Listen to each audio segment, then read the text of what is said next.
வளமுடன். எல்லாம் வல்ல இறைவா, மெய்ப்பொருளே, சுத்த வெளியே, சூழ்ந்தழுத்தும் பேரியக்க பேராதாரப் பேருந்து ஆற்றலே, பேரறிவே, அன்னைக்கு வணக்கம், தந்தைக்கு வணக்கம், அருளாய் நிறைந்துள்ள ஆசான் அருள் தந்தை வேதாத்திரி மகரிஷி அவர்களுக்கு வணக்கம். ஞானேந்திரியமும் கர்மேந்திரியமும் அப்படிங்கிற தலைப்புல சிந்திக்கலாம். நாம இந்த பூமிக்கு இந்த புலன்கள் விரிவின் காரணமாக தான் வந்திருக்கும். இந்த பூமியில நம்மளுடைய வாழ்க்கை பயணம் அப்படிங்கிறது இறைவன் இயற்கை நமக்கு கர்மேந்திரியங்கள் வழியாகவும் ஞானேந்திரியங்கள் வழியாகவும் தான் இவ்வளோ காலமா நம்முடைய இந்த டிராவல், இந்த வாழ்வியல் முறை அப்படிங்கிறது நடந்திருக்கு. அப்ப இந்த பெரியவங்க இதுக்கு கர்மேந்திரியங்கள் ஞானேந்திரியங்கள் அப்படின்னு பேர் வச்சிருக்காங்க. நம்முடைய தோல், நாக்கு, மூக்கு, கண்ணு, காது இதுக்கெல்லாம் ஞானேந்திரியங்கள் பேர் வச்சிருக்காங்க. அப்ப இந்த கருவிகள் ஞானத்திற்கு நமக்கு பயன்படக்கூடிய கருவிகள், ஞானத்தின் சாயலோடு இருக்கக்கூடிய கருவிகள். இதை நாம ஒழுங்குபடுத்திக்கிட்டோம் அப்படின்னா இந்த கருவி எதால் உருவாக்கப்பட்டதோ அதை நாம் உணர்ந்து கொள்ளலாம், புரிந்து கொள்ளலாம். இந்த பக்கம் நமக்கு தொழில் கருவிகள், கர்மேந்திரியங்கள் அப்படின்னு கை, காலு, வாயு, யூரின் பிளாடரு, ஆசன வாய் இதெல்லாம் கொடுத்துருக்கான். இப்போ இதெல்லாம் தொழில் கருவிகள். இதையும் நாம் பயன்படுத்தி தான் நம்மளுடைய வாழ்க்கையை நாம் வாழ்ந்துட்டு இருக்கோம். இந்த தொழில் கருவிகளை பயன்படுத்தி நாம் என்ன செய்யணும், என்ன செய்யக்கூடாதுன்னு விஷயங்கள் இருக்கு. இந்த ஞானேந்திரியங்களை பயன்படுத்தி என்ன செய்யணும், என்ன செய்யக்கூடாது அப்படிங்கிற விஷயம் இருக்கு. இப்போ இது எல்லாத்தையும் நாம சிந்திச்சு புரிஞ்சுக்கணும். எதற்காக இந்த கண்ணு, காது, மூக்கெல்லாம் வந்துச்சு, இதை நாம எது மாதிரி பயன்படுத்திட்டு இருக்கோம் அப்படிங்கிறத சிந்திக்கணும். இப்போ நம்மளுடைய இங்கே நம்ம பார்த்தோம் அப்படின்னா நிறைய நம்முடைய மூதாதையர்கள் இருக்காங்க. குரங்கு ஒரு தடவை என்ன பண்ணிச்சு, இந்த கேண்டீனுக்கு பின்னாடி தான் இந்த தேங்காயெல்லாம் உரிச்சு போட்டு அளவுக்கு ரொம்ப பெரிய குரங்கு கிடையாது, சின்னதா நார்மலாக உள்ள குரங்கு சைஸ் தான். என்ன பண்ணிச்சு, நாம் இங்கே முழுசா தேங்காய் உரிச்சு எடுத்துடுறோம், குடுமி கூட இருக்காது, ஒரு தேங்காவை தூக்குச்சு. அதனால என்ன பண்ண முடியல, அவ்வளோ வெயிட்டு, ரொம்ப பெரிய தேங்காவை பார்த்து செலக்ட் பண்ணிக்கும், நமக்கு இப்போ நல்ல உணவு கிடைச்சிருக்கு அப்படின்னு. அதை தூக்க முடியல. அதை என்ன பண்ணிச்சு, 2 தடவை 3 தடவை தூக்கி பார்த்துட்டு வேண்டாம் அப்படின்னு போட்டுட்டு இன்னொரு அதுக்கு அளவா தூக்குற மாதிரி உள்ள சைஸா பார்த்து தேர்ந்தெடுத்து எடுத்து. அதுக்கு தெரியாதுல்ல அது தேங்காவோடு ஸ்ட்ராங்காக இருக்கும், உள்ளுக்குள்ள என்ன இருக்கும்ட்டு. அப்ப இது என்ன பண்ணுச்சு, ஆனால் அது தின்னு பழகி இருக்கு இல்லையா தேங்காவை, சரட்டையோட அங்கே கிடக்கும்போது உடைச்சி போட்டு வச்சிருக்கும் போது அதெல்லாம் எடுத்து சாப்பிடும். அப்ப இதுக்குள்ளதான் அது இருக்குங்கிற அந்த ஸ்மெல் அதுக்கு தெரியுது. உடைக்காம முழுசா இருக்கா, என்ன பண்ணிச்சு, இது தூக்கிட்டு போச்சு. தூக்கிட்டு மரத்து மேல போய் உக்காந்துட்டு அங்கிருந்து கீழே தூக்கி போடுது. இல்ல மறுபடியும் பார்த்துட்டு மறுபடியும் எடுத்துட்டு மேலே போய் மேலே தூக்கிட்டு போய் அங்கிருந்து தூக்கி கீழே வீசு. அப்ப இதை உடைக்க வேண்டுமானால் நாம இதை மேலே தூக்கிட்டு போகணும் அப்படிங்கிற அறிவு அதுக்குள்ள வேலை செய்து பாருங்க, எவ்வளோ பெரிய விஷயம். அப்ப நம்ம மனசுல இருக்கிற தேவையில்லாதது எல்லாம் நாம உடைக்கணும் அப்படின்னா எங்க கொண்டு போகணும், அதை சுத்த வெளிக்கு கொண்டு போய் அதை புரிஞ்சுக்கலாம். ஆனா சுத்த வெளியில நின்று பழக பழக சில விஷயங்களை நம்மளால விட முடியும். ஸோ அதனாலதான் நமக்கு மகரிஷி துரியாதீத தீட்சையை கொடுத்தாங்க. நாம இங்கேயே வாழ்ந்துட்டு இருந்தா எதையும் நம்மளால விட முடியாது. பாருங்க, அந்த தேங்காவோட உடைக்கிறதுக்கு மேல தூக்கிட்டு போய் கீழே போட்டாதான் உடையுங்கிறது அதுக்கு புரியுது இல்லையா? இப்ப 5 அறிவு ஜீவனுக்கு அதுக்கு புரியுது. இன்னொன்று பாருங்க, அதனால தூக்க முடியாத ஒரு தேங்காய் சைஸ் முதல்ல எடுத்து, ஆனா அதுக்கப்புறம் எதை நம்மளால தூக்க முடியுமோ அதை தூக்கிட்டு போயிடலாம் அப்படின்னு முடிவுக்கு வந்துருச்சு இல்லையா? ஆனா நாம என்ன பண்றோம்? முடியலனாலும் சரி, இதுதான் வேணும், பிடிவாதம் பிடிக்கும். நம்மளுடைய மனசை நாம தளர்த்துறதுக்கு, ரிலாக்ஸ் பண்றதுக்கு தயாராகவே இல்லை. எது நமக்கு சாத்தியமோ அதை நாம செய்யணும். தேவையில்லாத செயல்களோடு நம்மை இணைத்து கொள்ளும் போது நம்ம மனசுல இருக்கக்கூடிய சில விஷயங்களை உடைக்க முடியாது. அது உடையறதுக்கு வாய்ப்பே இல்லை. நம்மளால இந்த சமயத்துல இதுதான் அப்படின்னு ஒரு விஷயம் இருக்கு இல்லையா, அதோட டிராவல் ஆயிக்கணும். முடியாத விஷயங்களுக்கு நாம தேவையில்லாம முயற்சி செய்ய தேவையில்லை. இதெல்லாம் தான் தேவையில்லாத வேலை. பசிக்காக தான் அதுவே எடுக்குது, அதுல எந்த மாற்றமும் கிடையாது, எடுத்துட்டு போய் சாப்பிட தான் போகுது. ஆனா நாம தான் என்ன பண்ண மாட்டேங்கிறோம்? முடியல, இயற்கை ஒரு விஷயத்த நமக்கு சரி பண்ணி கொடுக்க மாட்டேங்குது, இல்ல உன் வாழ்க்கைக்கு இது பொருந்தாது அப்படின்னு சொன்னா கூட கேட்கறதே கிடையாது. இல்லை, எப்படியாவது நான் இதை அடைஞ்சே தீரணும் அப்படின்னு மனசு நாம என்ன பண்றோம்? இவ்வளோ டெம்பரா வச்சிருக்கோம். ஒரு விஷயத்துக்கு 2 தடவை 3 தடவை முயற்சி பண்ணலாம். அது நமக்கு கிடைக்கல அப்படின்னா புரிஞ்சுக்கணும், இது நமக்கு சாத்தியம் இல்லைன்னு அர்த்தம். நம்மளாம் தவத்துல தானே இருக்கோம். இப்போ இந்த தவ வாழ்க்கையில் இருக்கிறவங்களுக்கு ஒரு அடி எடுத்து வைக்கிறாங்க அப்படின்னா அது சக்சஸ் ஆகணும். அப்படி சக்சஸ் ஆகலை அப்படின்னா அது நமக்கு சாத்தியம் இல்லைன்னு அர்த்தம். விட்டுறணும் அதை. இயற்கை நமக்கு அதோடு இணைக்கிறதுக்கு இப்போதைக்கு தயாரா இல்லைன்னு அர்த்தம். சில காலங்கள் ஆகலாம், அதுக்கப்புறம் வேணா முயற்சி பண்ணி பார்க்கலாம். ஆனா முடியாத ஒரு விஷயத்த மறுபடியும் நாம அப்படியே முயற்சி பண்றோம்னு வைங்க, என்ன ஆகும்னு நினைக்கிறீங்க? 1 வருஷம் முயற்சி பண்றீங்க, செட் ஆகலை. 2 வருஷம் முயற்சி பண்றீங்க, செட் ஆகலை. மனசு உடனே என்ன பண்ணும் தெரியுமா? வெக்ஸ் ஆயிடும். நமக்கு எதுவுமே செட் ஆக மாட்டேங்குது, நம்மளுடைய வாழ்க்கையே நல்லா இல்லை. இந்த ஒரு விஷயத்த வச்சு முழுசா வாழ்க்கையவே அப்படியே தீர்மானம் பண்ணிடுது. இப்ப இந்த அளவுக்கு நம்முடைய மனதை நாம பலகீனமா வச்சிருக்கோம். இப்படிப்பட்ட முறையில நாம வாழ்றதுக்காக இந்த பூமியில் நாம் வரவில்லை. இதெல்லாம் நாம கொஞ்சம் சிந்தனை பண்ணி மாத்திக்கணும். நமக்கு எது சாத்தியம்? அதுக்கு முதல்ல நம்மளுடைய புலன்களை ஒழுங்குபடுத்தும். இப்போ பாருங்க, இந்த பஞ்சேந்திரிய தவம் எதுக்காக பண்ணோம்னா இதற்கான முன் தயாரிப்பு தான் பஞ்சேந்திரிய தவம். நம்மளுடைய புலன்களை ஒழுங்குபடுத்துவதற்காகத்தான் இந்த புலன்கள் மேல மனசை செலுத்தி அதற்கு தேவையான அறிவு. நம்முடைய மனசை எங்க கொண்டு போய் செலுத்தினாலும் மனம் அதுவா மாறி.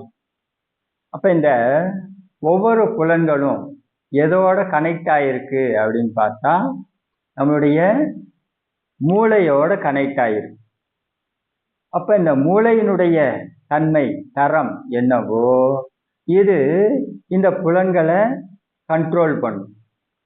இப்ப இந்த புலன்களை இந்த அளவுக்கு பயன்படுத்தினா போதும் அப்படிங்கிற இன்ஸ்ட்ரக்ஷன் யார் கொடுக்கணும்? நம்மளுடைய மனம்தான் மூளை வழியாக கொடுக்கணும். இப்ப இந்த கண்ணை கொண்டு போய் மறுபடியும் மூளையோட கனெக்ட் பண்ணிட்டோன்னு வச்சுக்காங்க. இப்போ மூளையில இருந்து வேலை செய்யக்கூடிய அறிவு சார்ந்த செயல்களுக்கு நாம தயாராகும். இந்த அறிவு சார்ந்த வாழ்க்கையை வாழ்றதுக்காக தான் நாம இங்க வந்திருக்கோம்.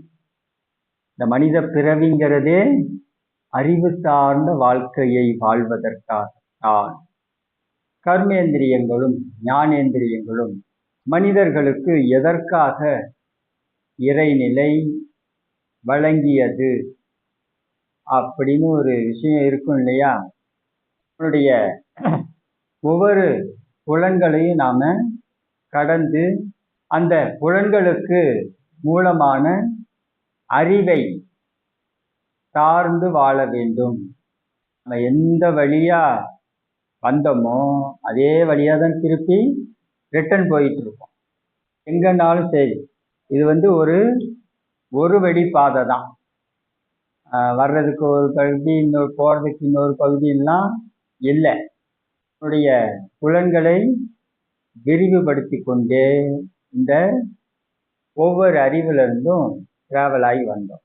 இந்த புலன்களை மறுபடியும் சரியான முறையில பயன்படுத்திக்கிட்டு இந்த புலன்களுக்கான சரியான ஆற்றலோடு புலன்களை நாம பழக்கணும். இதுவரைக்கும் நாம இந்த புலன்கள்ல மயங்கிய வாழ்க்கை நிலை அதுல தான் டிராவல் ஆகி வந்துட்டு இருந்தோம். இந்த புலன்களைய மயங்கிய நிலையில பயன்படுத்தாம விழிப்பு நிலையோட பயன்படுத்தி அது கொஞ்சம் மாற்று பயிற்சி மாற்றி ட்ரைனிங் கொடுத்தாதான் அது தயாராகும்.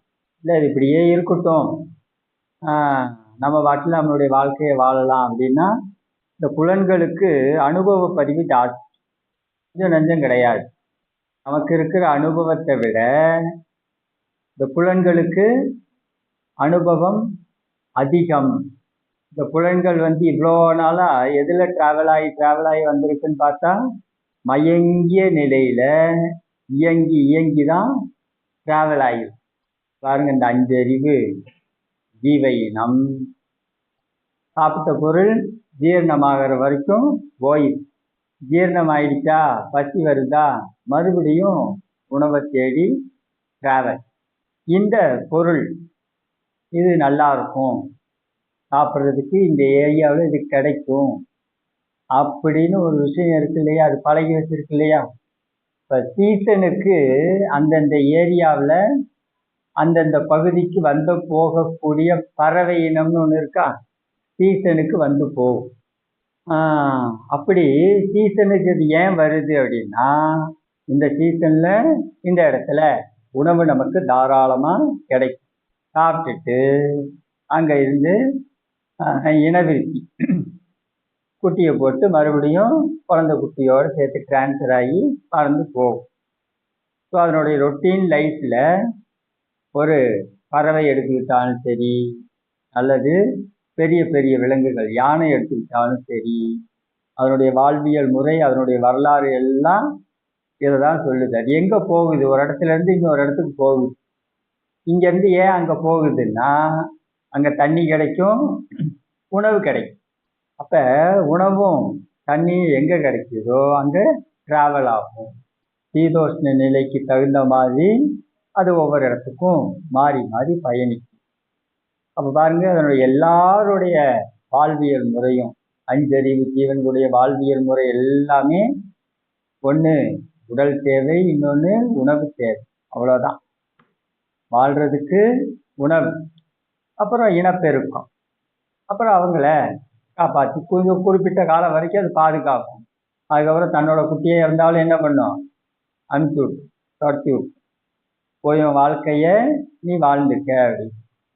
அப்ப இது மாதிரியான பதிவுகள் தான் நம்மளுடைய கண்ணு, காது, மூக்கு இதெல்லாம் பதிவாயிருக்கு.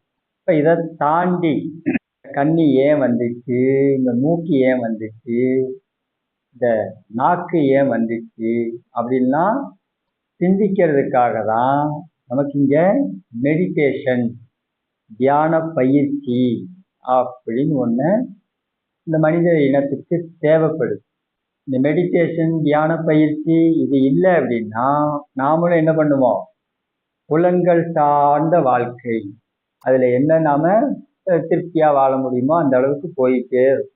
ஆனா மனசுக்கு ஒரு நிம்மதியும் அமைதியும் இருக்குமான்னு கேட்டா இருக்காது.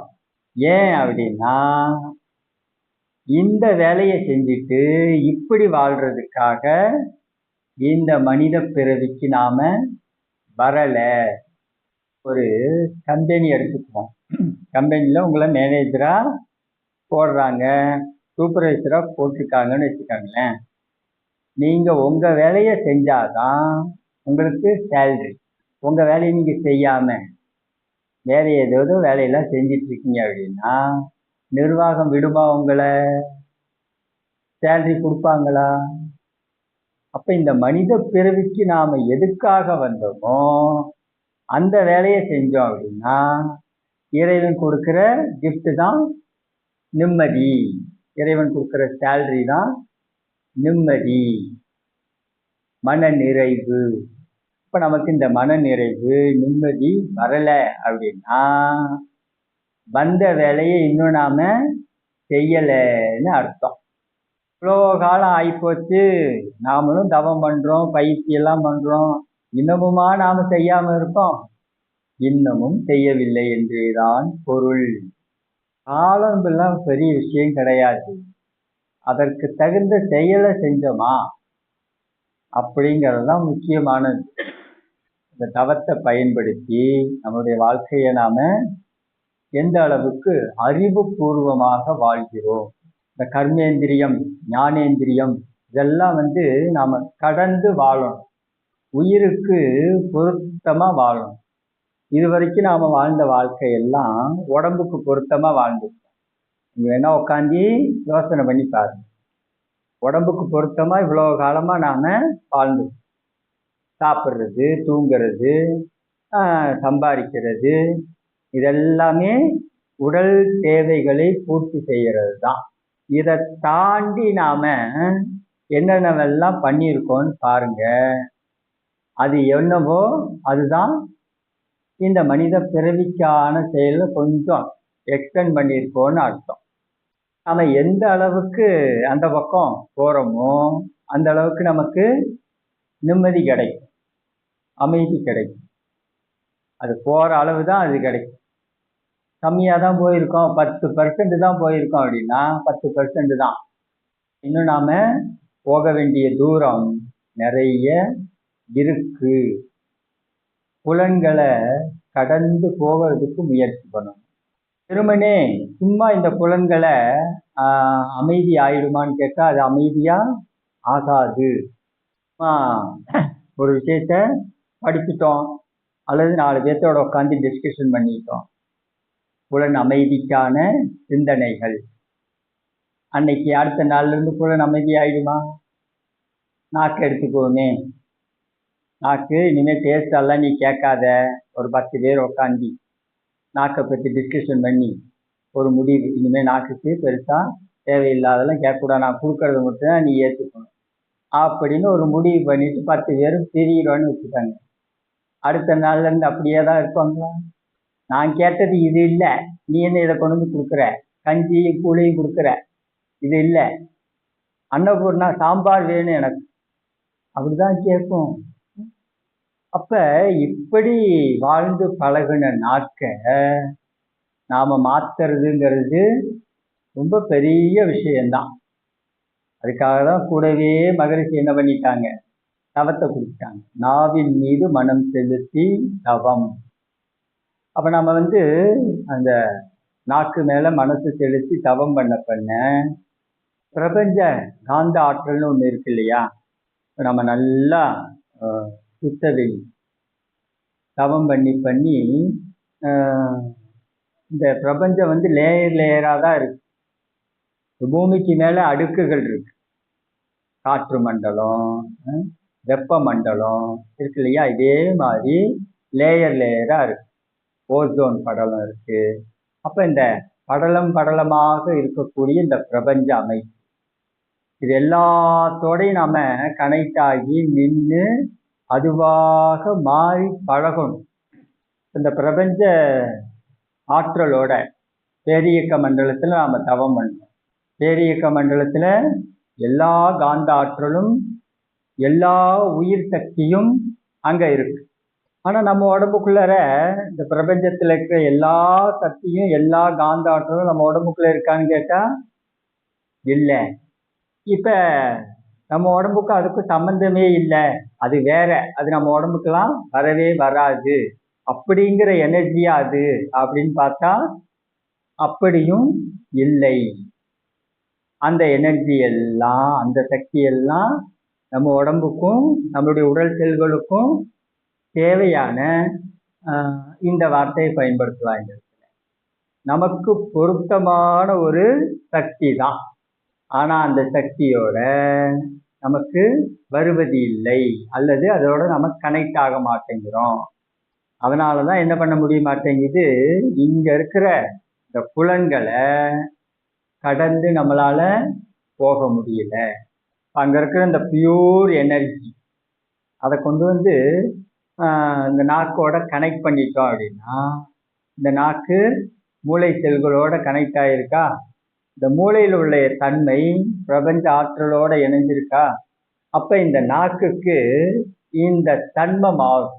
வெறும் சாப்பிட்றது, டேஸ்டா சாப்பிட்றது மட்டும்தான் அப்படிங்கிற இந்த தன்மையிலிருந்து இந்த நாக்கு என்ன பண்ணும், தன்னை தளர்த்தி கொள்ளும். இந்த காந்தம் வரணும் இது நாக்கு. அதனாலதான் வந்து நாம நாக்கு மேல தவம் பண்றோம். நாக்குன்னா நாக்கு மட்டும் கிடையாது, எல்லாமே ஒவ்வொரு புலன்கள் மேலேயும் தவம் பண்றோம் இல்லையா. தோல் மேல, நாக்கு மேல, மூக்கு மேல, கண்ணு மேல, காது மேல எல்லாம் தவம் பண்றதுக்கு காரணம் இதுதான். நம்ம மனசை இங்க வெளியே வச்சு வச்சு சுத்த வெளியோட பிரபஞ்ச ஆற்றலோட இணைச்சு பழகி பழகி இங்க தவம் சொல்லும்போது அந்த தன்மை வரணும். அந்த அளவுக்கு நாம என்ன பண்ணணும், கனெக்ட் ஆகி அதோட இணைந்து பழகி இருக்கணும். சரி, நம்மளுடைய செயல்களை நான் எதுவும் மாத்திக்கவே இல்லைன்னு வச்சுக்கோங்க. குணங்கள் எதுவுமே நம்மிடம் போதிய அளவுக்கு சீரமைக்கப்படவில்லை அப்படின்னு வச்சுக்கோங்க. இப்ப அந்த சுத்த ஆற்றலோட நம்மளால கனெக்ட் ஆக முடியுமான்னு கேட்டா முடியாது. இங்க நம்மளுடைய உயிரினுடைய தன்மை என்னவோ, மனதினுடைய தன்மை என்னவோ, அதே அளவுதான் வெளியில இருக்கக்கூடிய ஆற்றலோட நம்மளால கனெக்ட் ஆக முடியும். அந்த ஆற்றலை நம்மளுடைய உடல் சக்தியாக மாற்றிக்கவும் முடியும். இப்ப இந்த குணங்களை நாம கொஞ்சம் மாற்றிக்கணும். பேராசையோ, சினமோ, கடும் பற்றோ, முறையற்ற பால் கவர்ச்சியோ, உயர்வு தாழ்வு மனப்பான்மையோ, வஞ்சமோ, இந்த 6 குணங்களும் மகிழ்ச்சி அறுக்கப்பட வேண்டிய குணம்னு சொல்றாங்க. தாரும் அறுக்கப்பட வேண்டியவை. இது உங்களோட ஒட்டிட்டு இருக்கு, இத உங்கள்கிட்ட இருந்து நீங்க விலக்கி கொள்ளுங்கள். இப்ப இது எல்லாம் வந்து நம்மளுடைய கேரக்டரே கிடையாது, எல்லாம் விலங்கினத்தினுடைய கேரக்டர். பேராசை, சினம், கடும்பற்று, முறையற்ற பால்கவர்ச்சி, உயர்ந்தாள் மனப்பான்மை, வஞ்சம், இந்த 6 குணமும் விலங்கினத்தினுடைய தன்மை, அதுல இருந்து வந்ததுதான். அப்ப இதுல நாம வாழ்ந்துட்டு இருக்கோம் அப்படின்னா செயல் திருத்தங்கள் இன்னும் வரலைன்னு. செயலை மாத்தினாதான் இந்த குணத்தை மாற்ற முடியும். செயல் பண்பு உயரவில்லை என்றால் இந்த குணத்திலிருந்து நம்மால் மீள்வது என்பது இயலாத காரியம். வைராக்கியத்தோடு நிற்கணும், நின்னாதான் அதுல இருந்தெல்லாம் மாறிக்க முடியும். நம்முடைய இந்த வாழ்வியல் முறையில எவ்வளவோ விஷயங்களை பழகி வச்சிருக்கோம். நேரடியாகவும் மறைமுகமாகவும் நாம கத்துக்கிட்ட விஷயங்கள் கொஞ்சம், நம்ம அப்பா அம்மா, தாத்தா பாட்டி அவங்கெல்லாம் நமக்கு சேர்த்து கொடுத்தது அது ஒரு பகுதி இருக்கு இல்லையா. இப்போ மறைமுகமாகவும் நேரடியாகவும் நம்மளுடைய வாழ்க்கையில் நாம சேர்த்த தன்மை என்னவோ அதுதான் நம்மளுடைய தவத்தின் தன்மை. நமக்கு நல்லா தவம் வருது அப்படின்னா இதை நாம நல்லா தூய்மை பண்ணி வச்சோம் அப்படின்னா ஆட்டோமேட்டிக்கா தவம் வரும். கண்ணை திறந்துக்கிட்டே தவம் பண்ணலாம். யா, கண்ணை மூடியே இங்க கிடைக்க மாட்டேங்குது, எங்க போய் கண்ணை திறந்துக்கிட்டு முடியும்? அந்த அளவுக்கு பயிற்சி மகிழ்ச்சி நமக்கு கொடுத்துருக்காங்க. ஆனா என்ன பண்ணணும்? தயாராக வேண்டும். ரெண்டே விஷயம்தான், பயன்படுத்திட்டாதான் பயன்பட முடியும். பயன்படுத்தி இந்த 6 குணங்களை விட்டுட்டு அந்த பக்கம் நிறைமனம், சகிப்புத்தன்மை, ஈகை, கற்பு, சமநேர் நிறை உணர்வு, மன்னிப்பு அப்படிங்கிற இந்த கேரக்டருக்கு மாறணும். இதுதான் நாம வாழ வேண்டிய கேரக்டர். இதுதான் மனித பிறவிக்கானது. அப்ப இந்த தன்மைகள் நமக்குள்ளது எந்த அளவுக்கு வளருதோ இதை வளர்த்துக்கிறதுக்கு நாம கொஞ்சம் முயற்சி பண்ணணும். அங்கங்க தொட்டு நாம மனிதன் அப்படிங்கிற நிலையில இருக்கோம். ஆனா முழுசா மனிதனாதான் வாழ்றோமா அப்படின்னு பார்த்தா டிராவல் ஆகலை. அந்த பக்கம் முழுசா அந்த பக்கம் போறதுக்கு இந்த நிறைமனம், சகிப்புத்தன்மை எல்லாத்தையும் நாம கணக்கு எடுக்கணும். இப்போ நமக்கு தற்சோதனை பயிற்சிகள்னு கொடுத்தோம் இல்லையா? எண்ணம் ஆராய்தல், ஆசை சீரமைத்தல், சினம் தவித்தல், கவலை ஒழித்தல், இதெல்லாம் உங்களுக்கு ட்ரைனிங் தான். இதே மாதிரி வேற ஒரு தலைப்புலையும் உங்களை நீங்களே தற்சோதனை பண்ணுங்க. இது முக்கியமானது. ஆனா இது மட்டும்தானா? அப்படி இல்லை. இன்னும் நாம தற்சோதனை பண்ண வேண்டியது நிறைய இருக்கு. இந்த அளவுக்கு நான் நிறை மனதோட வாழ்ந்தேன். இன்னைக்கு காலையில இருந்து நைட்டு வரைக்கும் தற்சோதனை பண்ணுங்க. அதுல ஏற்றத்தாழ்வு வருது அப்படின்னா அதை நாம சரி பண்ணணும் இல்லையா? அந்த ஓட்டையை அடைக்காம நாம எவ்வளவுதான் இங்க அள்ளி தூக்கி காந்தத்தை கொட்டுனாலும் நிரம்ப போவது இல்லை.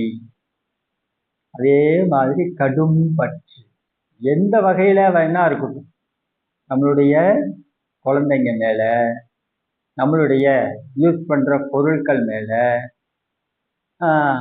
கடும் பற்று இருக்கு அப்படின்னா அதுவும் அந்த அளவுக்கு தான் நிற்கும். இதெல்லாம் தற்சோதனைக்கான பயிற்சி தான். நம்ம இந்த ஒரு ட்ரைனிங்காக தான் எண்ணம் ஆராய்தல், ஆசை சீரமைத்தல், சினம் தவித்தல்னு கொடுத்தோம். நாம் இன்னும் அந்த பக்கமே சுற்றிட்டு இருக்கக்கூடாது. இன்னும் நாம நிறைய விஷயங்கள் தெரிஞ்சுக்க வேண்டியது இருக்கு, புரிஞ்சுக்க வேண்டியது இருக்கு. நம்மளை நாம கொஞ்சம் அறிவில் உயர்த்திக்கணும். மகிழ்ச்சி எல்லாத்தையும் உணர்ந்து கொள்வதற்கும் தெளிவு பெறுவதற்குமான விஷயங்கள் எல்லாத்தையும் கொடுத்துட்டாங்க. அதுல எந்த எக்ஸ்ட்ரா இருக்குது அப்படின்னு பார்த்தா அதெல்லாம் ஒண்ணுமே இல்லை.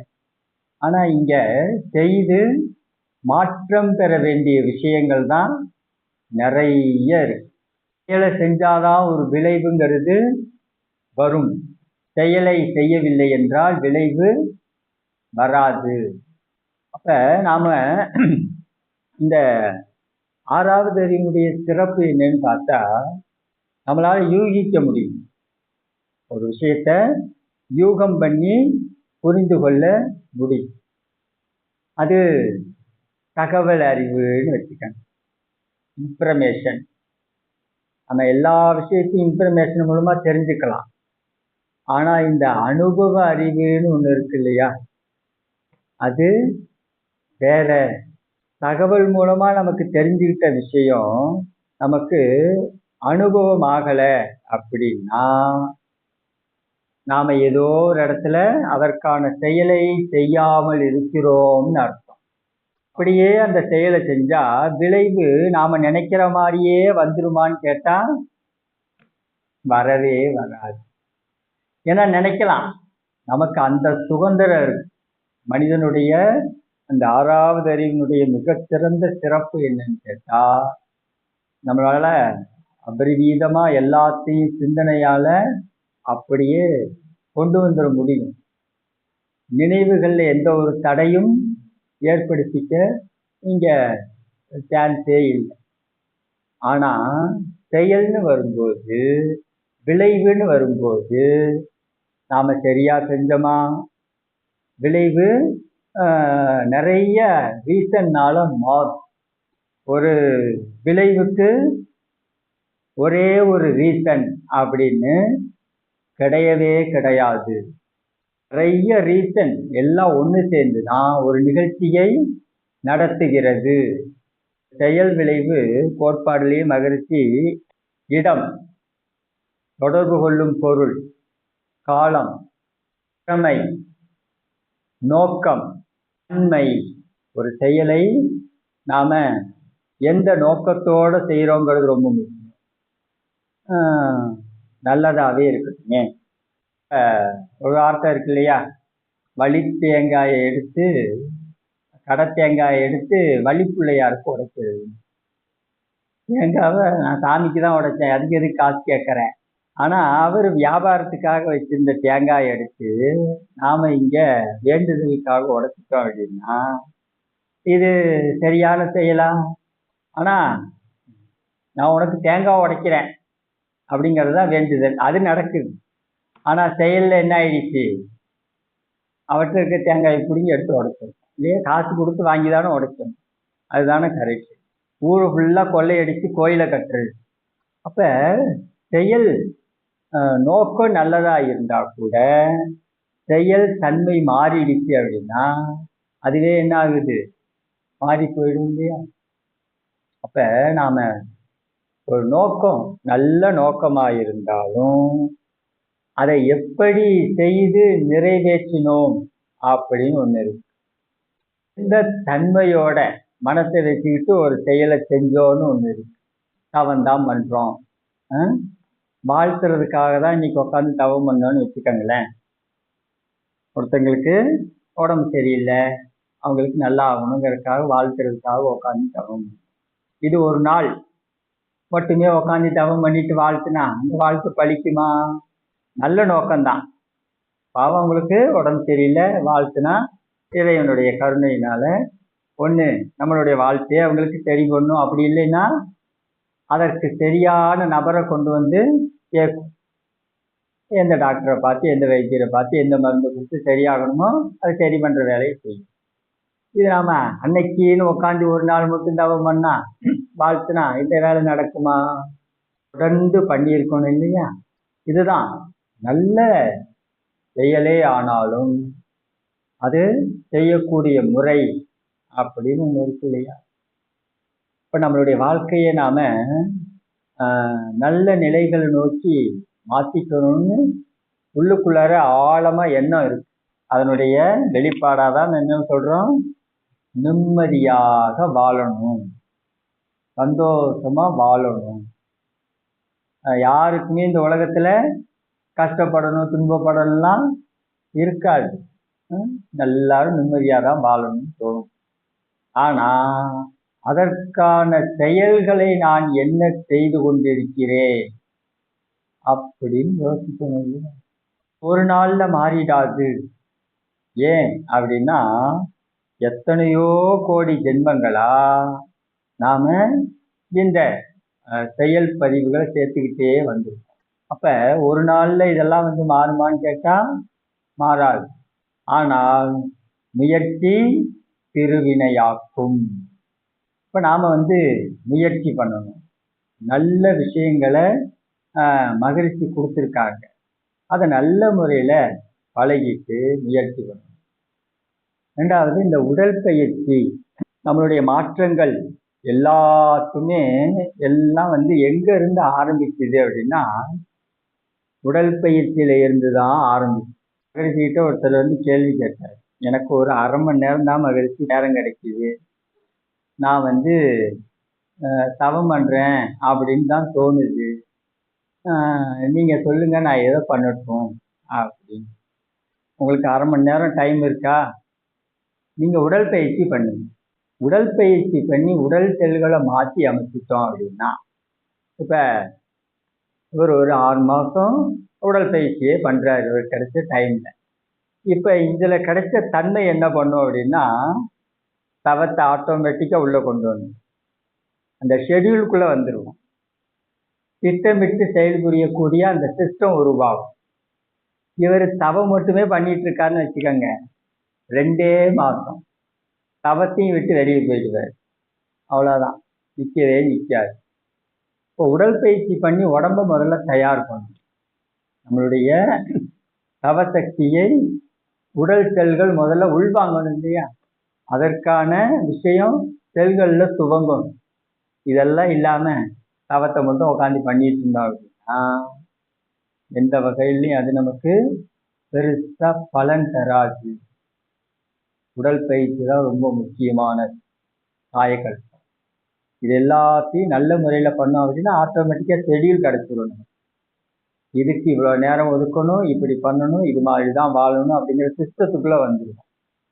அந்த சிஸ்டத்தை உருவாக்குறதுக்கான மெட்டீரியல் எல்லாத்தையும் மகிழ்ச்சி உடற்பயிற்சியில் நமக்கு கொடுத்துருக்காங்க. என்ன ஆனாலும் சரி, உடற்பயிற்சி செய்வதை மட்டும் விட்டு விடக்கூடாது. இதனுடைய தொடர்ச்சியான 2வது பகுதியில் கர்மேந்திரியங்களை பற்றி சிந்திப்போம். இந்த சிந்தனை உங்களுக்கு பிடிச்சிருந்ததுன்னா நம்மளுடைய யூடியூப் சேனலை சப்ஸ்கிரைப் பண்ணிக்கோங்க. தெரிந்த நண்பர்களுக்கு ஷேர் பண்ணுங்க. இந்த சிந்தனை பற்றிய கருத்துக்கள் வரவேற்கப்படுகின்றன. நன்றி. வாழ்க வளமுடன்.